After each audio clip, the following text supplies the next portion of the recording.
Hello बच्चों, स्वागत है आप सभी का एक बार फिर से मेरे YouTube चैनल में। क्लास 9th के जो साइंस के मोस्ट इंपॉर्टेंट क्वेश्चन की मैंने क्वेश्चन बैंक आपको दी थी, उसका पार्ट 1 आपको मैंने अभी कुछ दिन पहले प्रोवाइड कराया था। आज मैं लेकर के आया हूँ इसका पार्ट 2। तो बच्चों ध्यान से देखिएगा इस पार्ट 2 में। तो इसमें से ये जो प्रश्न आ रहे हैं, ये प्रश्न तो मैंने अभी आपको पहले प्रोवाइड करा दिए हैं। कंटिन्यूशन बनाने के लिए यहाँ पर मैंने आपको ये पुराने प्रश्न फिर से याद के तौर पर आपको दिखा दिए हैं। देख लीजिए, ये प्रश्न भी आपके उस वीडियो में थे। अब हम बात करते हैं उसके आगे के क्वेश्चन की। तो देखेंगे इसमें जो आपका जो अध्याय चैप्टर 6 निकला है, उसमें लघु उत्तरीय प्रश्न ये हैं। जैसे प्रश्न पहला, बहुकोषीय जीवों में ऊतक की क्या भूमिका है। दूसरा है पौधों में एपिडर्मिस की भूमिका को समझाइए। पूरे उत्तर हैं आपके सामने, इनको आप तैयार कर लीजिएगा सारे बच्चों। ध्यान से इन पूरे प्रश्नों को देखेंगे। अब आई बारी अध्याय 8 गति की। इसमें वस्तुनिष्ठ प्रश्न पूछे जाने हैं। यदि कोई वस्तु समय के सापेक्ष अपनी स्थिति बदल रही है तो उसे क्या कहेंगे बच्चों, ये गतिशील अवस्था में है। ठीक है। फिर तीसरा देखिए, वेग समय ग्राफ का क्षेत्रफल कौन बताता है, तो बच्चों ये विस्थापन बताता है। फिर पांचवा, वेग का मात्रक है, एसआई मात्रा क्या होता है, मीटर सेकंड इनवर्स।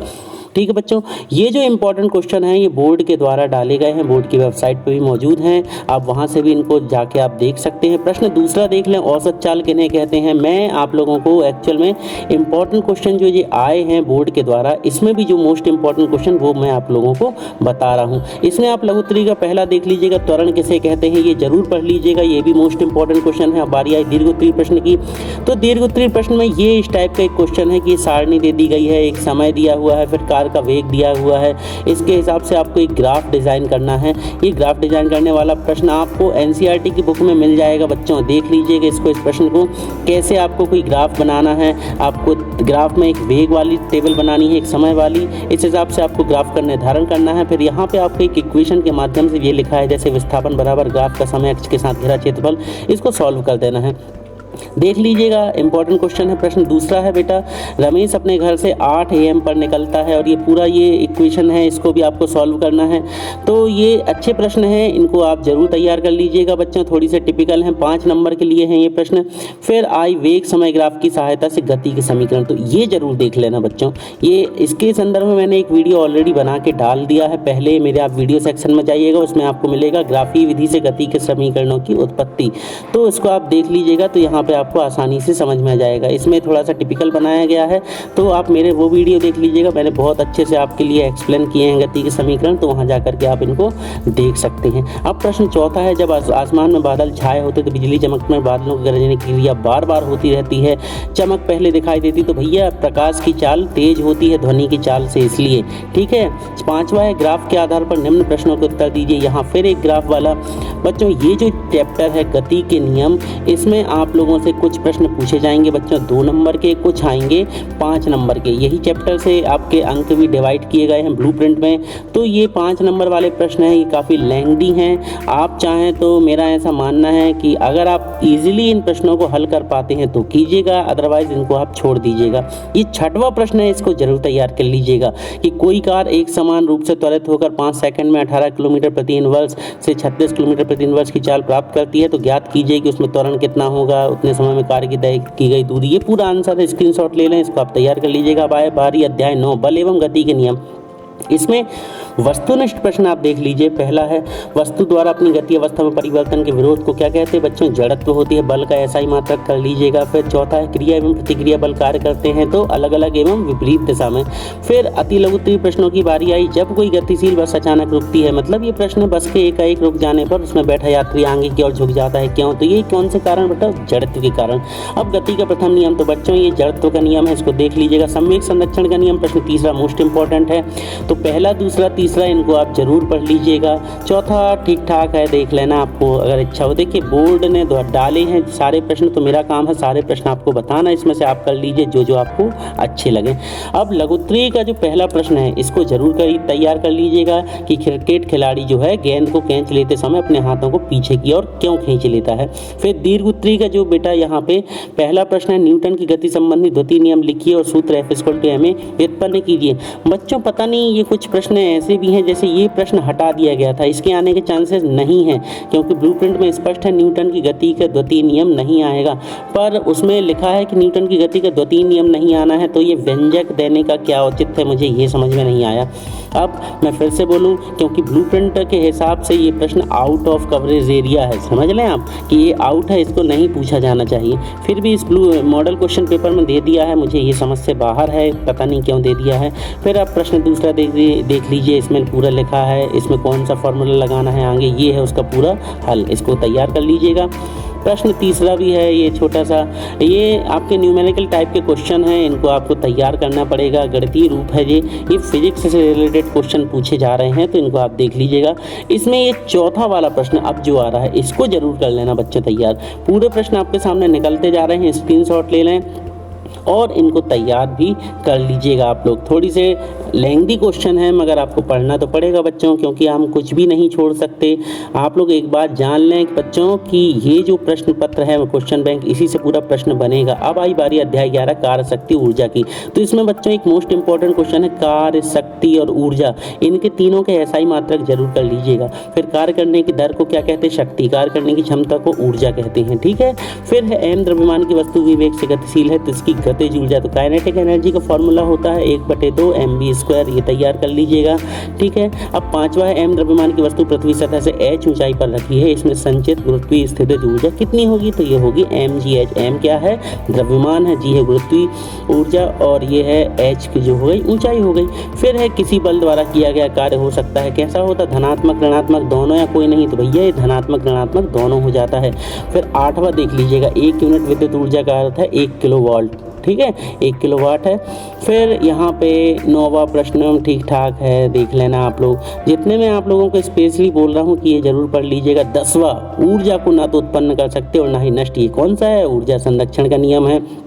फिर दीर्घ उत्तरी प्रश्न आ गए, तो दीर्घ उत्तरी से यहाँ पे आप पहला दूसरा ये तो ठीक ठाक हैं, अपने हिसाब से आप देख लीजिएगा, कोई खास नहीं है ये, ठीक है। तीसरा प्रश्न है 40 वोल्ट का एक बल्ब प्रतिदिन 10 घंटे उपयोग किया जाता है, बल्ब द्वारा एक माह में खर्च की गई विद्युत ऊर्जा का यूनिट में परिकलन कीजिए, तो ये प्रश्न आप देख लीजिएगा बच्चों। वीडियो पसंद आए तो प्लीज़ वीडियो को एक लाइक कर देना, और चैनल पर अभी तक आप नए हैं और आपने सब्सक्रिप्शन नहीं लिया है हमारे यूट्यूब चैनल का, तो प्लीज़ चैनल को आप सब्सक्राइब भी कर लें, और अपने दोस्तों को भी हमारे YouTube चैनल की जानकारी अवश्य दे दें, ताकि उन्हें भी आगे आने वाले सारे विषयों के क्वेश्चन बैंक आपके मिल सके, क्योंकि आपकी हेल्प उनके लिए मददगार हो जाएगी।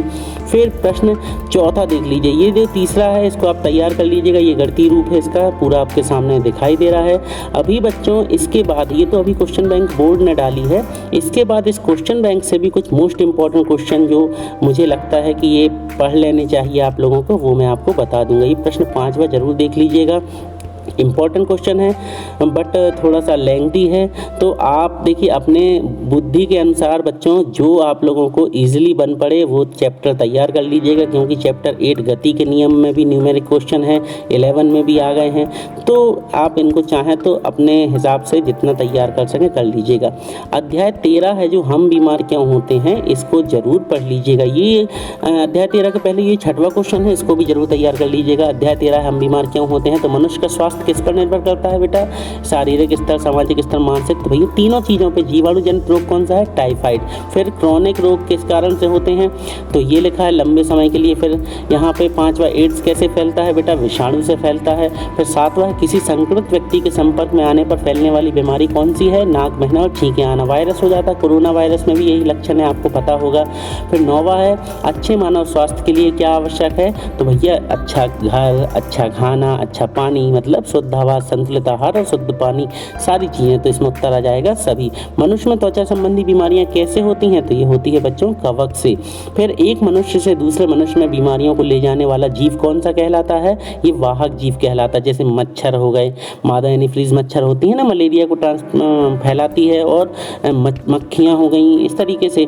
फिर पेनिसिलिन क्या है, तो पेनिसिलिन एक एंटीबायोटिक है। 14वां है कुत्ते के काटने से कौन सा रोग होता है, तो ये होता है रेबीज। और क्या होता है उसमें मुख्य लक्षण, हाइड्रोफोबिया हो जाता है। फिर एक शब्द में उत्तर, रोगी को किस बीमारी में जल से डर लगता है? तो हाइड्रोफोबिया। WHO का पूरा नाम, WHO का कार्यालय कहाँ है? ये जितने भी आ रहे हैं बच्चों, सारे के स्क्रीनशॉट लेके सब तैयार कर लीजिएगा। विटामिन की कमी से कौन कौन से रोग होते हैं ये सारा, फिर BCG का टीका किस रोग में लगाया जाता है, जल में फ्लोराइड की अधिक मात्रा मौजूद होने से कौन सा रोग होता है, फिर 7वां प्रोटीन खालिस्तान का कार्य करता है। तो ये प्रश्न ऊपर है, 7 नीचे जो है उनके उत्तर दिए गए हैं। स्क्रीनशॉट लेकर के बच्चों पूरा जो आपका क्वेश्चन बैंक है, सारे क्वेश्चन बैंक आप लोगों को एक काम करना है, कॉपी पेन रखना है और ये सारे नोट कर लेना है। नोट्स बना लीजिए आप लोग और अपनी पढ़ाई स्टार्ट कर दीजिए। इस वीडियो जो ये वीडियो चल रहा है इसके साथ आपका पूरा विज्ञान का कोर्स कवर हो जाएगा। अभी मैं आगे आप लोगों को बाकी विषयों के भी इंपॉर्टेंट क्वेश्चन प्रोवाइड करा दूंगा। सत्य असत्य देख लीजिएगा। WHO की स्थापना 1948 में हुई थी, सही बात है, सत्य बात है। फिर दीर्घ उत्तरीय प्रश्न आ गए, ऐसे 4 लक्षण बताइए जिससे आप सोचते हैं कि आप बीमार हैं, तो ये तो ठीक है। अब दूसरा प्रश्न जरूर पढ़ लीजिएगा, संक्रामक रोग फैलने के प्रमुख कारक कौन कौन से हैं? तो ये हवा से फैलता, पानी से और शारीरिक क्रियाओं से फैल जाता है, छूने से भी फैलता है ना, तो ये लैंगिक संपर्क हो गया। फिर आपके क्षेत्र में स्वास्थ्य संबंधी 4 समस्याओं को लिख दीजिए, तो ये आप अपने हिसाब से लिख दीजिएगा। अब इसके बाद 5वां प्रश्न फिर से देख लीजिएगा, मोस्ट इंपॉर्टेंट। संक्रामक रोग वाले जितने प्रश्न आ रहे हैं इनके संदर्भ में मैं आपको बता दूं, ये मोस्ट इंपॉर्टेंट क्वेश्चन होते हैं, इनको जरूर कर लीजिएगा आप तैयार।